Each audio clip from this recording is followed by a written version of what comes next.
Good morning. Welcome to the Unitarian Church of Evanston. My name is Ellie Feddersen, and my pronouns are she and her. Whether this is your spiritual home, or you may be newly discovering this community, we're grateful to share this time together. We strive to be an inclusive and welcoming community, seeking truth in love and nurturing a human spirit for a world made whole. We are guided by our principles and values, which remind us in every moment and through every challenge, through us, we are connected to the vast and beautiful web of existence. We come together to remember our kinship with one another and to hold one another in heart and mind with tenderness and careful attention, and to dedicate ourselves more fully to living our values. Welcome those joining us.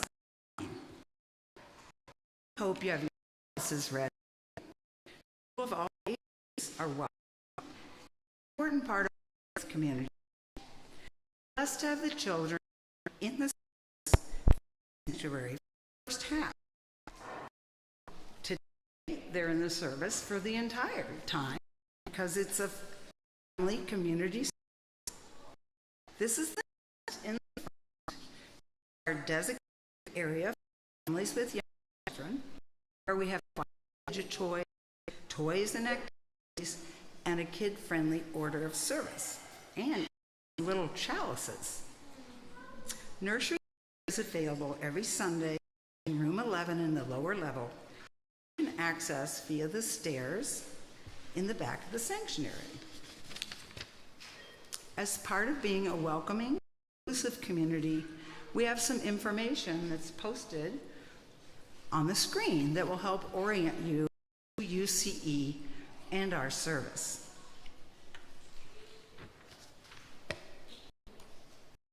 A few announcements. Hosting a soup kitchen Wednesday, September 24th and October 1st. We do this for while they are having their high holidays. There are multiple ways to get involved, whether by bringing food, preparing meals, need some of the love to see the new or a sign up, or contact me at a table in the back after service and we'll have a sign-up sheet. Second announcement. There's still an opportunity to participate in a town hall meeting about AI, which is on Tuesday, was formerly on September 3rd, and now it's on September 9th, Tuesday, on Zoom. The discussion will help shape the upcoming workshops about AI, which our intern minister, Emma, will be leading. The registration link is in the weekly newsletter. Today, after service, we'll have a picnic on the lawn. Eileen will be taking the water from our communion out to bless our gardens, starting with the east garden on ridge side of the building. Our garden team has worked very hard all spring and summer and would love to have you join us before we eat. Now, let us settle in together, gather our attention to share this time of reflection, celebration, and inspiration. As we begin our worship service, please quiet all your electronics. Our bodies will join in beloved community.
Thank you so much. I have 3 more announcements before we move on. One is welcome back, choir. We're so glad.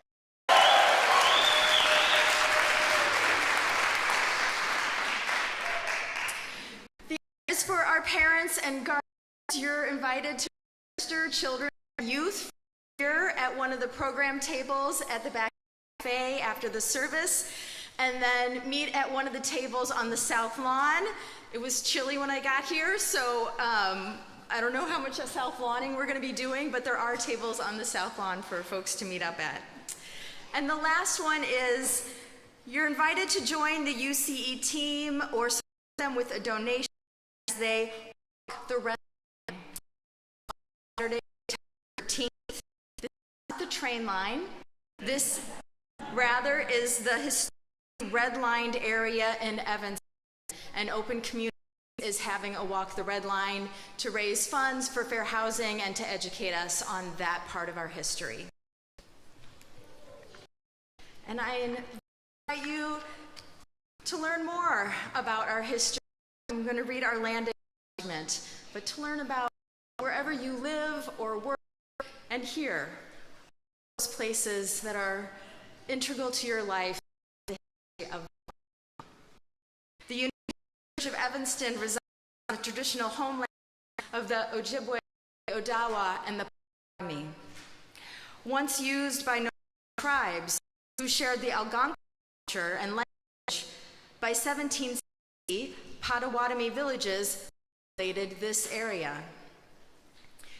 After decades of violent engagement by French, British, and then U.S. American white settlers, the Potawatomi community were forcefully removed west of the Mississippi River.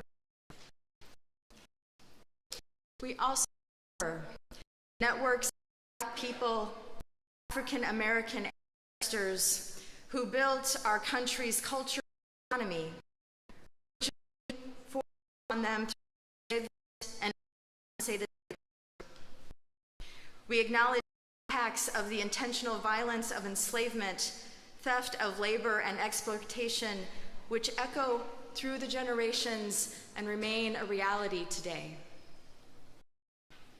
We offer these acknowledgments as one small effort toward building long solidarity with contemporary communities. We commit ourselves to incorporate these admissions into our lives and to turn our thoughts into actions. Please join in our words of shared commitment. We name these realities with honor for all the ancestors, respect for our descendants, and gratitude for the land we use as sacred space.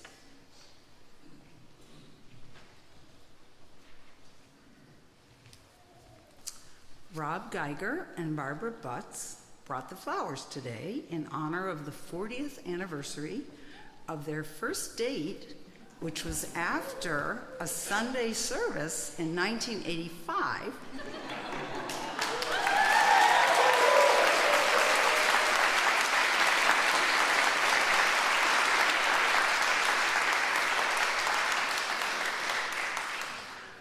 Barb informed me just before the service that the date involved a bike ride in a thunderstorm.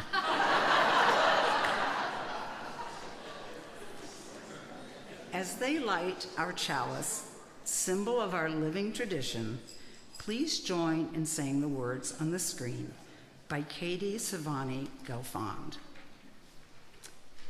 We light this chalice as a symbol of reunion. We reunite in the sanctuary to share the flow of our hearts with one another. We gather together in ritual to celebrate our fountains of joy, to hold each other through storms of grief, to guide one another through rapids of transformation, to rest together on ponds of stillness. Together we honor the spirit of water, its many forms, and its life-giving essence. Please rise in body or spirit and join in saying the words of our covenant. Love is the spirit of this church, and service is its law. This is our great covenant, to dwell together in peace, to seek the truth in love, and to help one another. Before we sing our opening hymn, I invite those online to greet each other in the chat, and those gathered in the sanctuary to turn to one another briefly to say good morning. Try to greet somebody who is new to you.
Service. We hope these conversations continue, that we keep building kinship together. And if you're new to our community, please stop by the welcome table at the back beneath the mural with the red tablecloth. There'll be members of our congregational connections team to meet you and answer your questions and get to know you a little bit better. I'm the Reverend Eileen. I'm the senior minister of this congregation. I use she, her pronouns. And I'm so happy to be with you this morning. If you have a seat next to you, raise your hand just so that if anybody's looking for a seat, we can try to scooch together to leave some space on the aisles so people can join in. Great. Our opening hymn is number 100. I've got Peace Like a River. We're going to sing it in a slightly different order than in the hymnal, so follow the lyrics on the screen.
Good morning. The word for today is water. So will everyone say water? Water. Okay, that's right. You folks probably know that your body, like all living things on earth, is mostly made of water. That's right. Now, it's tempting to think that if you drink a glass of water, that it just goes straight through you and you pee it out. But you don't. The old water leaves, but the new water becomes part of the living cells that form your body. Your blood, your muscles, your heart, and your brain. Explains why mine sloshes sometimes, but, okay. But you have a body of living water. And with that water, your water is thinking and loving and laughing and hugging and drinking more water. That's right. So where did that water come from, and where has it been before it got to be part of you? The big long answer is the Big Bang. Water is made of hydrogen and oxygen. You know, H2O, right? Okay. The Big Bang filled the universe with hydrogen. But that hydrogen formed into stars. And inside the fiery furnace hearts of those stars, oxygen and other elements were formed. And when those stars died and they spewed out their hearts across space, that oxygen and other elements mixed with the hydrogen in vast clouds of gas and stardust. And out of those vast clouds were formed water and more stars and more planets like the Earth, and you. You, right there, you are made of stardust and the raindrops of the universe. Now, a lot of the water that is in you, right there, was made when the Earth was formed here about 4.5 billion years ago. But a lot of the water that's in you was made far off in space, way off in space, and was carried through space to the Earth on comets and asteroids and meteorites. You folks have traveled to get here, right? Okay, but however it was made and wherever it came from, we are made of stardust and the raindrops of the universe. Now, the planet, the water that is in you right now has probably been on the Earth for about 4 billion years. And in that time, it has been part of clouds and raindrops, right? And rivers, right? And lakes like Lake Michigan, and oceans like the Mediterranean, visited over there, okay? But especially the water on the Earth and the water that's in you has been moving in and out of every kind of living thing on Earth, because your body, like every living body on Earth, is mostly made of water. That's right. So, your water might once have been part of a pine tree, right? Or maybe even one of those, possibly it moves around pretty fast. Or you might have been a little tiny roly-poly bug, or an earthworm, or an eagle, or a lion. All kinds of things it might have been. So now I'd like you all, you at home too, to imagine something. I want you to think about the water that is in you right now, and imagine one thing one thing in the whole history of the planet Earth, one thing that the water that's in you right now might have been part of in the long history of the Earth. And in a minute, I'm going to say now. If you're at home, you can chat, type your answer in the chat. But if otherwise, you can join in us and just shouting your answer. Okay, ready? You're imagining one thing, a lot of time there, imagining now. Oh, okay. I think I heard somebody say dinosaur. Did I hear a dinosaur? We have any T-Rexes in the house? Did anybody say flowers? No. Did anybody say birds? Oh, yeah, flowers. Okay. Oh, and dinosaurs, yes. Okay. I can't see those behind it. Okay. So, yeah, you've been all those things. Now I want you to imagine again the future. So let's start with the water that is in you right now, and imagine one thing, you two back here, one thing in the entire future of everything on earth and beyond, living or non-living, that the water that's in you right now may someday be a part of. We'll do the same thing. Imagine. Now, our water is going to do amazing things in our future. Okay. We, Unitarian Universalists, celebrate the water communion because it reminds us that we are all part of this one vast, beautiful web of nature. We are all one. So you beautiful living bodies of water, go forth and laugh and think and love and make this world better. And we're going to make a storm.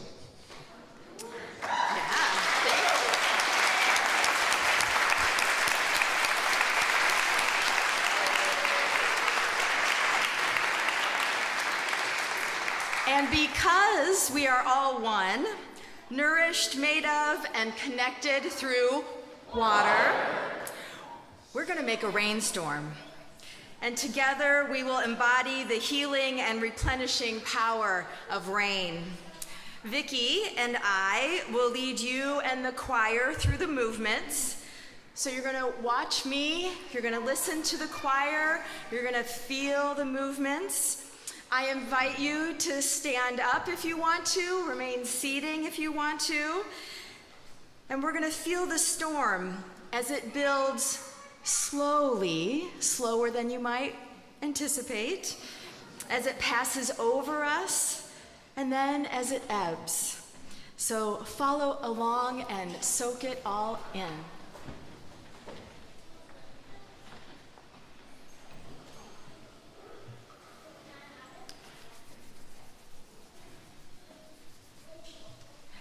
And we're going to travel from the east to the west. So watch me as I point at each of the 4 sections.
This is the time in our service where we share our joys and sorrows together as a community. And so we try to listen to these with tenderness and with attention. And so we try to quiet our minds and our voices and our bodies as best as we can by taking in a deep breath together. So let's do that now. Let's take in a breath together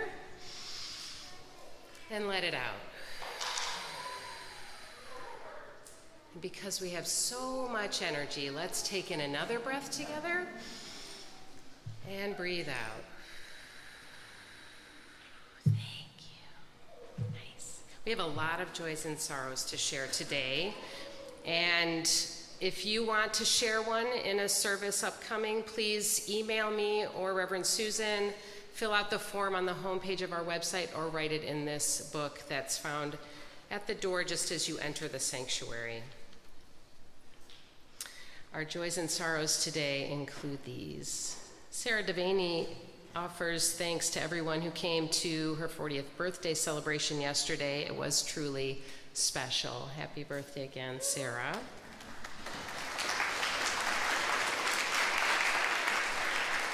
And the Lewis family would like to share the joy of Teddy turning 13 today, or yesterday. His creative excitement and passion for life inspire us. We love you and are glad you are part of our family. Barbara and Bob Mesley rejoiced in their 55th wedding anniversary last Thursday.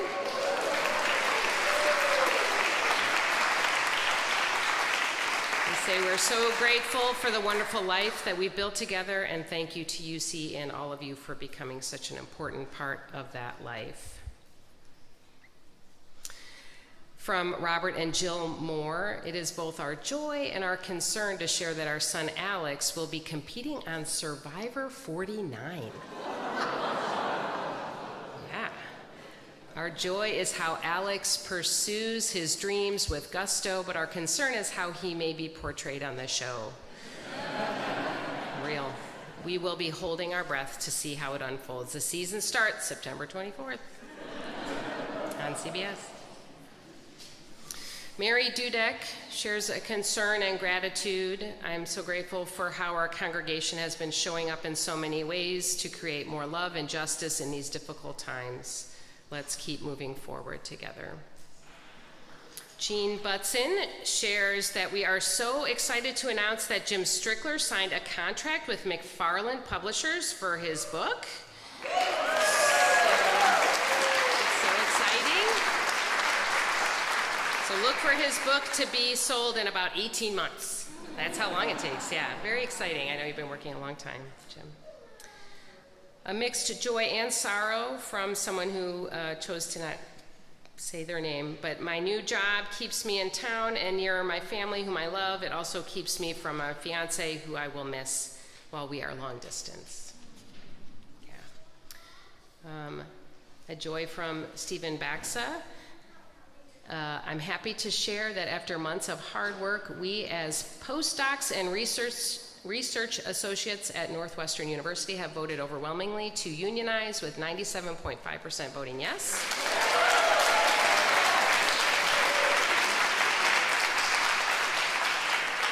And he'd also like to share the joy from Community Solidarity and March, for Community Solidarity at the March and Rally outside of the Great Lakes Naval Base and in downtown Chicago. The energy and momentum over the weekend was incredibly inspiring.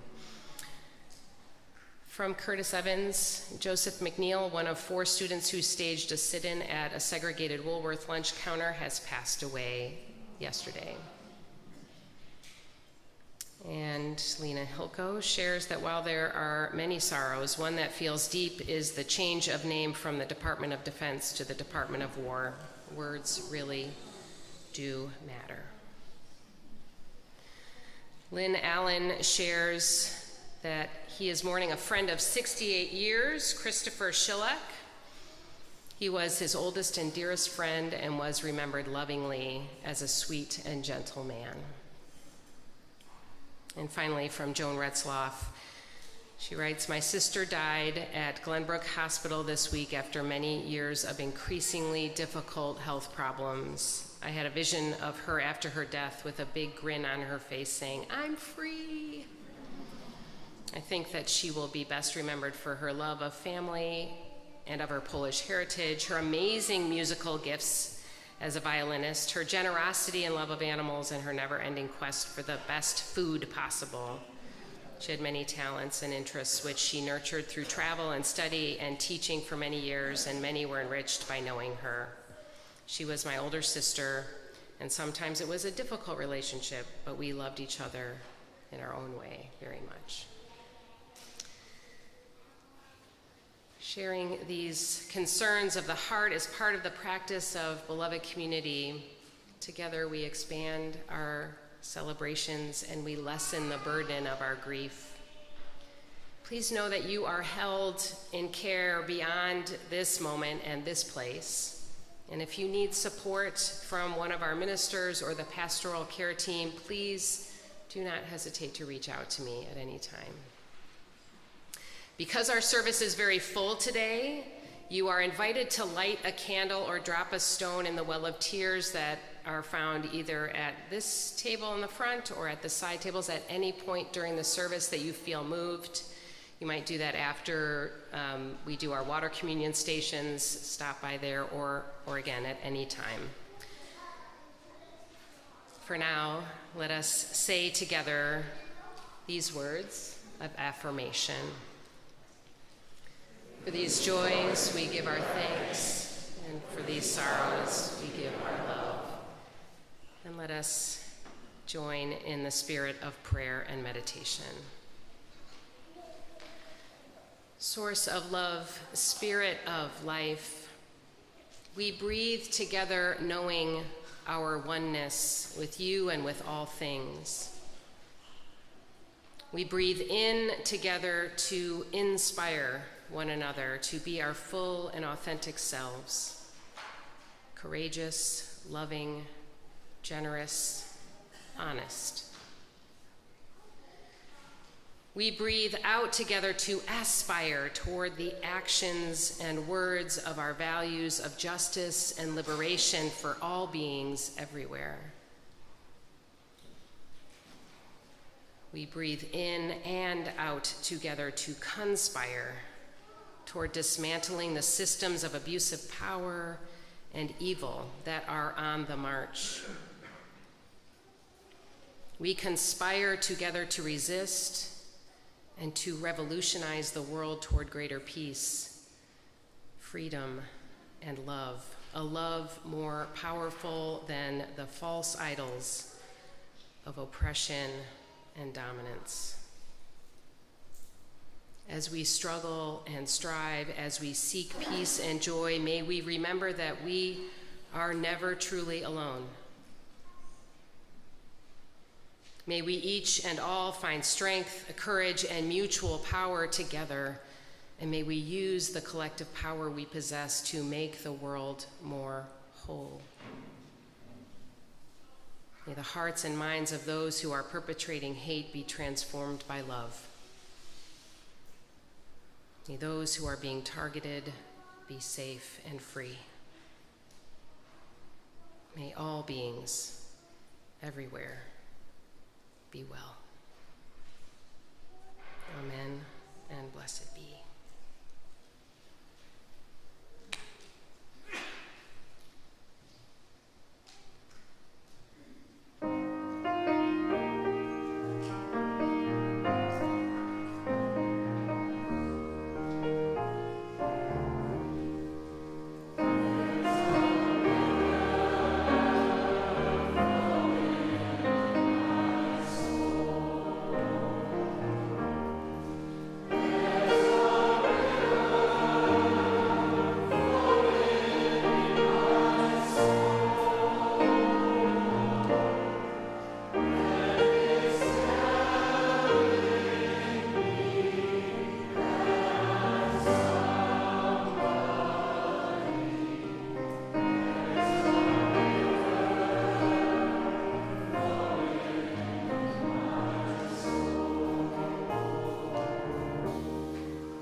As we say in our covenant, each Sunday, service is our law. UCE is called by our mission, values, and principles to contribute to our community, to form accountable partnerships, and to express gratitude through giving. Today's offering will be shared with Building Peaceful Bridges. Here to speak about this community partnership organization is Dave Konicki, the CEO of Building Peaceful Bridges.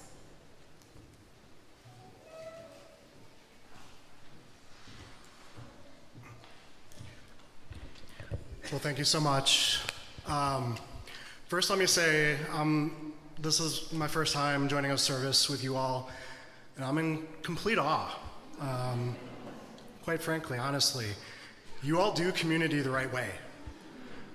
And I loved the water, because I often think of the work we do in the nonprofit space as it starts with a ripple, and we need to, as a community, turn that ripple into a tidal wave to affect change, right? Building Peaceful Bridges, and just so you all know, I'm new in the position. I've only been here for less than 2 months. This is actually my very first opportunity to speak publicly about the organization. So thank you for that. And we, as an organization, we're local. We work with newcomer families to get to help them however needed and however necessary. I had a great conversation with one of your community members, Sheila Holder, who has been working with one of our Afghan families for 3.5 years. And that's just one example of what I think makes our organization unique. I have been working with several nonprofits in my career for over 15 years. And as we all know, nonprofits often have volunteer opportunities, but I've never come across a nonprofit that has volunteer opportunities that work so deeply and so closely with family members. Our mentor program allows you to become essentially an extended member of their family. You work with them as they assimilate into our culture here in the United States on as deep of a level as possible. Building Peaceful Bridges pays for their rent and housing support, and our mentors work with them on whatever needs they may have, learning English, getting assimilated into society, which is so different from where our families come from. And in the little bit of time I've had to meet the families that we work with and hear their stories, one sort of message has all come through when I asked them what it meant to them to be able to come over to the United States. That message is loud and clear. They're overwhelmed because they feel that sense of safety that they haven't experienced in so long and maybe not ever. And politics aside, I think that sense of safety is what is at most threat right now. And again, what can we do here today to create that ripple effect that can lead to that tidal wave to affect change? So I invite you, I'm excited to join you all for lunch afterwards. Please come up, speak to me. If you would like to help, if you would like to become a part of that mentoring program, I would like to have that conversation with you. Or if you just want to help and offer support for our families, we would very much welcome it. I deeply appreciate your support on behalf of Building Peaceful Bridges. We are so honored to be working with you and partnering with you all. So thank you very much.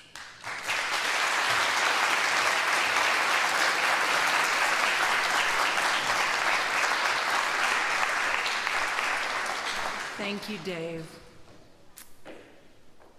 You may text to give, mail in a check, put cash in the collection bowls, or give from our website.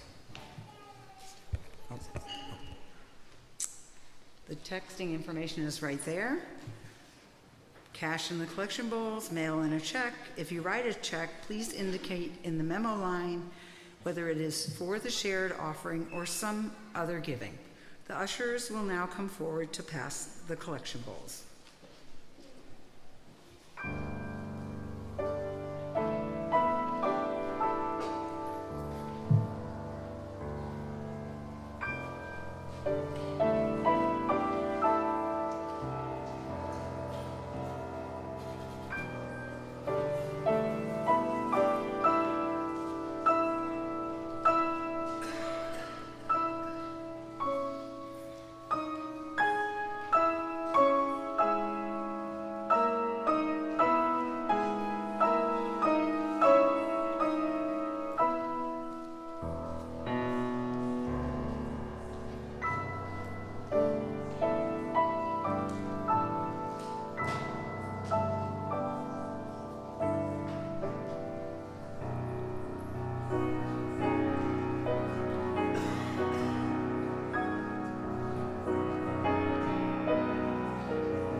Thank you for your generosity.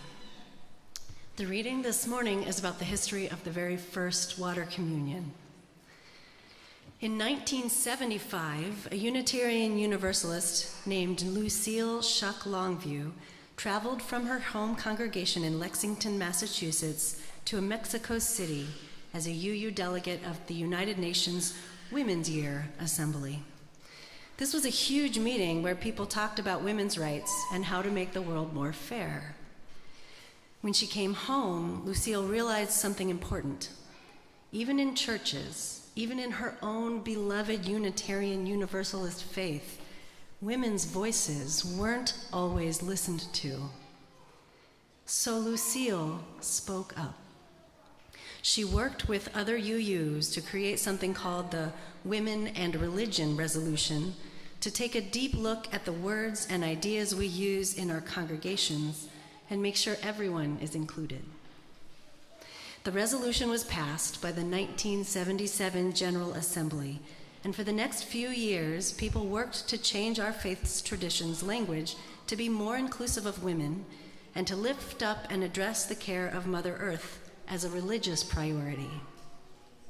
In 1980, as part of this work, Lucille and her friend Carolyn McDade planned a very special gathering for UU women. At that gathering, they held a beautiful worship service that spoke to our connectedness to one another, to the totality of life, and to our place on this planet. They included a brand new ritual, the water communion.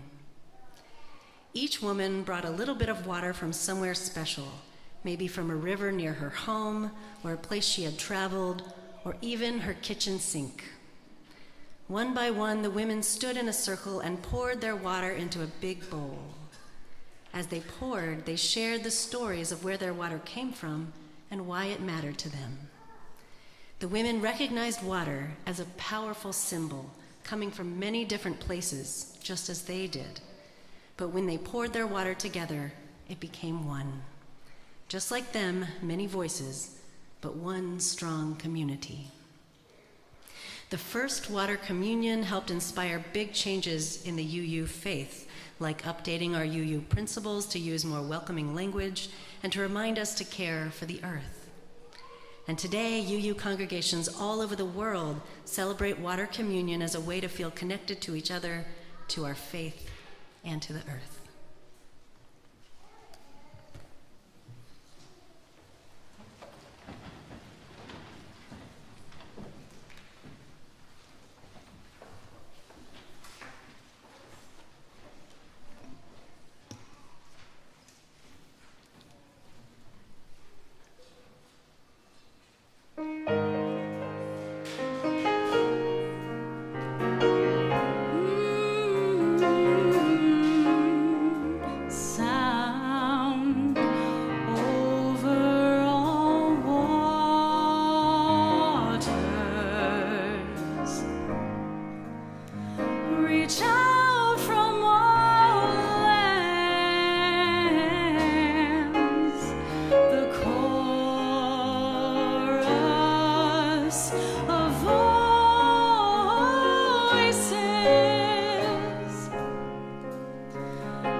As we begin our water communion ritual, I want to invite you to join us as we call the four directions.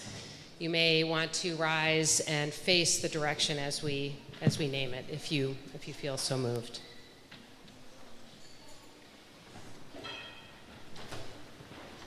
Together we express gratitude for where the waters come, and we honor the elements of the earth using the language adapted from Reverend Molly Hausch Gordon.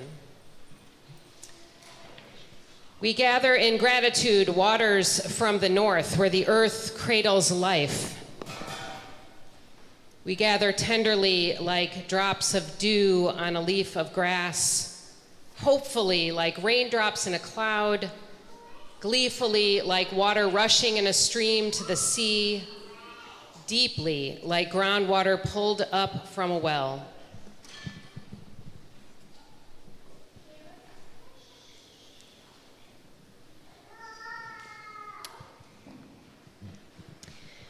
And facing the east? We gather from the east, where air animates life. We gather for another year of growth and depth, another year of companionship and hope, another year of learning to love this world. May our gathering bring us wisdom.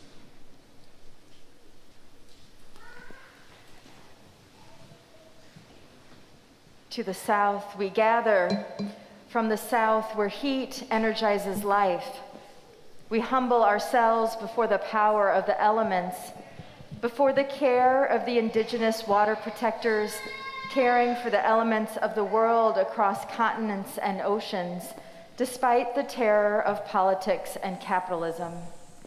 We acknowledge that we humans are an integral part of the earth, and it is through our companionship that we may restore the ocean waters, save the endangered, and preserve the forests that feed our waterways. We call to each other under the melting glaciers, through the tropical storms and across wildfires and flooding, to seek kindred spirits and to prepare for the world's future. May our gathering ignite our passion. We gather from the west, where the water refreshes life. We gather because we need each other to survive, because it is only in gathering that we find solace, hope, and a path forward as tender creatures on a wild and beautiful planet.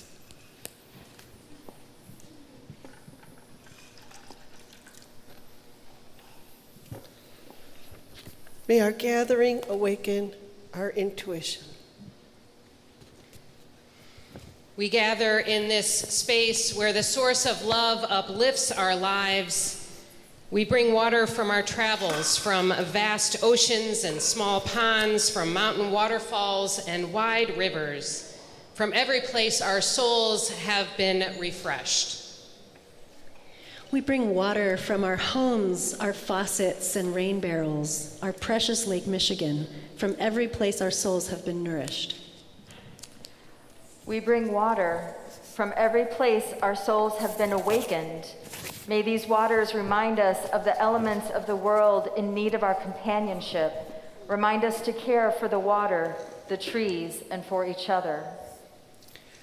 We bring water from every place our spirits have been renewed. May our gathering make us whole, bound together in a holy, interconnected community, so that together we might attend to the survival of all. We also add water to our water communion vessels from the empty cup, to recognize and lament that not all people have access to clean, safe water to drink or bathe. We remember that in Gaza, Palestinians are denied potable water as well as food by the Israeli government. We lament and refuse to be complicit as water is used as a weapon of war. We remember that in Rwanda and Somalia, fewer than 50% of people have access to clean, safe, drinkable water closer than 30 miles from their homes. And they walk those 30 miles one way every day to get water to drink and wash. We remember that in our own country, especially in many Western states, clean, fresh water is scarce, causing severe drought and fires. We hold the frightening reality that water, the most basic of human needs, is not a guaranteed right in this world. We grieve the fact that water is too often weaponized, hoarded, wasted, and polluted.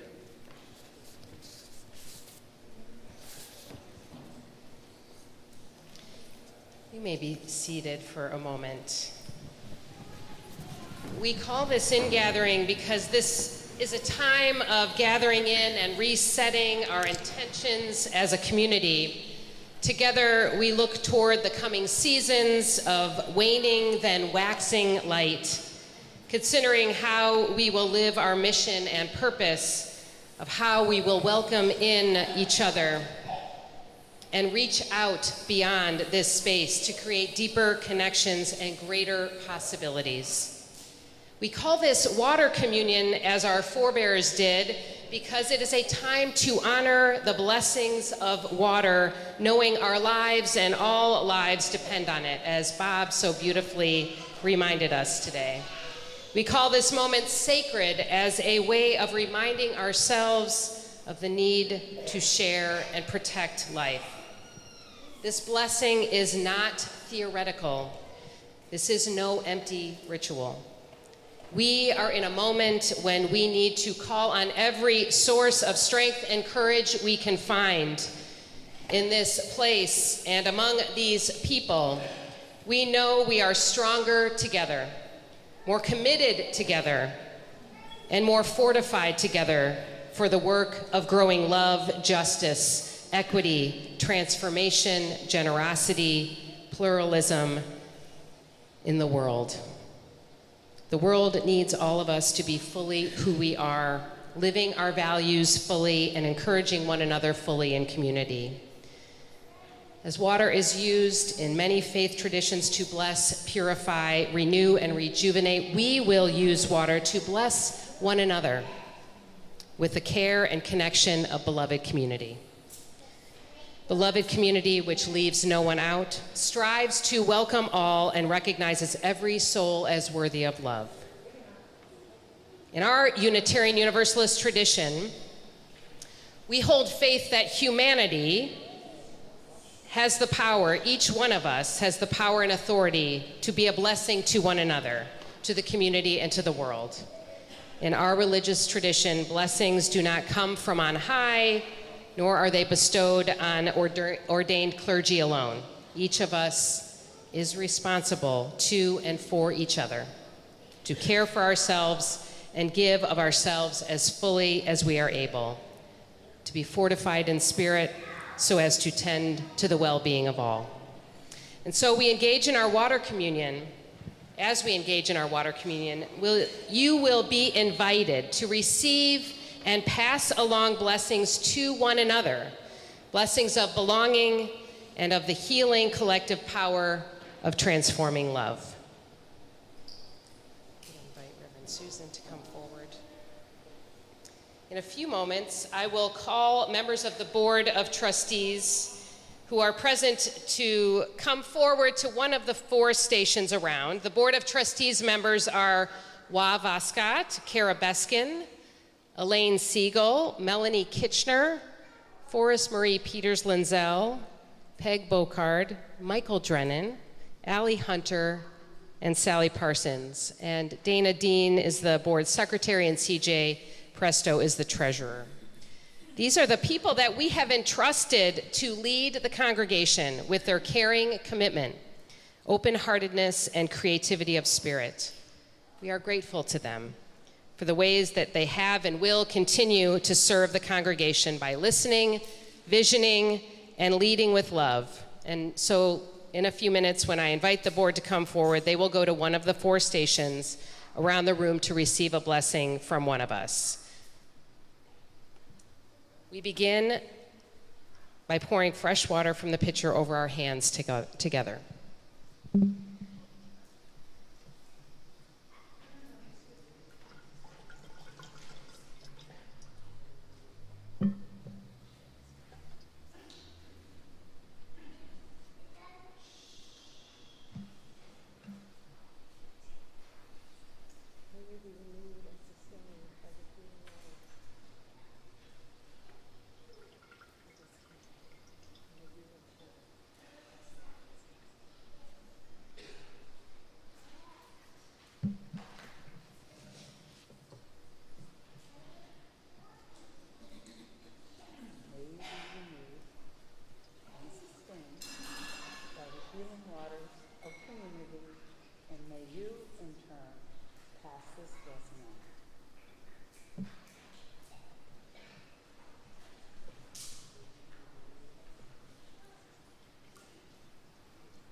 If you are joining us online, you are invited to give this blessing to yourself or to the people that you are with.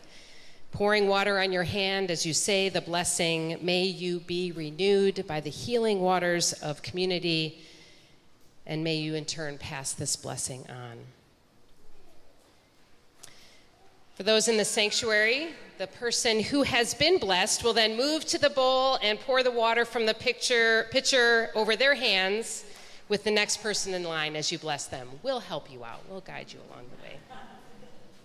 So I invite the board to come forward now. And as you do this blessing, please try to look into one another's eyes.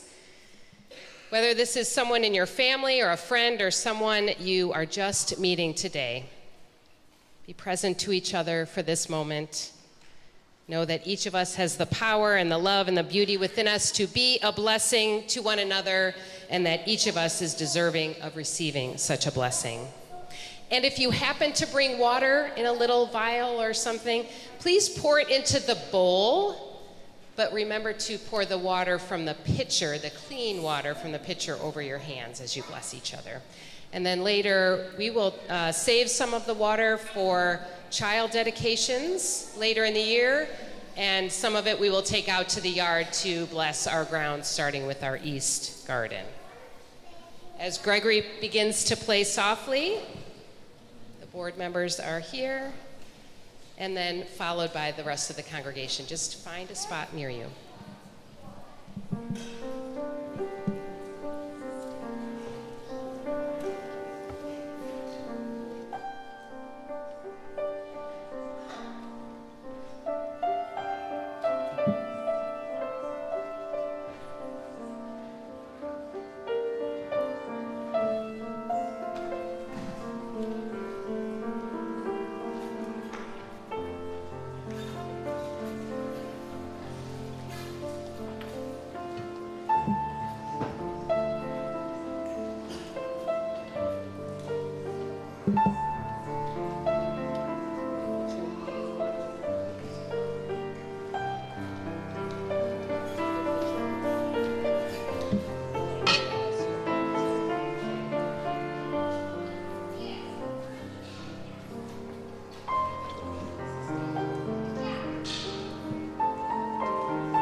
Friends, we are water. We live through water. We are joined to all of life through water. As it is with water, may it be with love May we access our power to love, be transformed and animated in our lives with love. And may our love dissolve all hate, wear down all division, grow true peace, and create the just world we are longing for.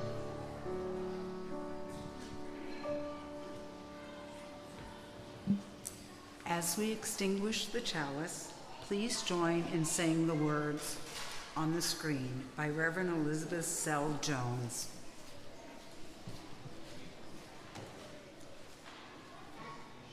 We extinguish this flame, but not the light of truth, the warmth of community, or the fire of commitment. These we carry in our hearts, so we are together. Please rise in body or spirit and join in singing our closing hymn, number 134, Our World is One World.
Just as a reminder, you're invited to join me at the East Garden. Just head out these doors towards Ridge to bless our grounds with water.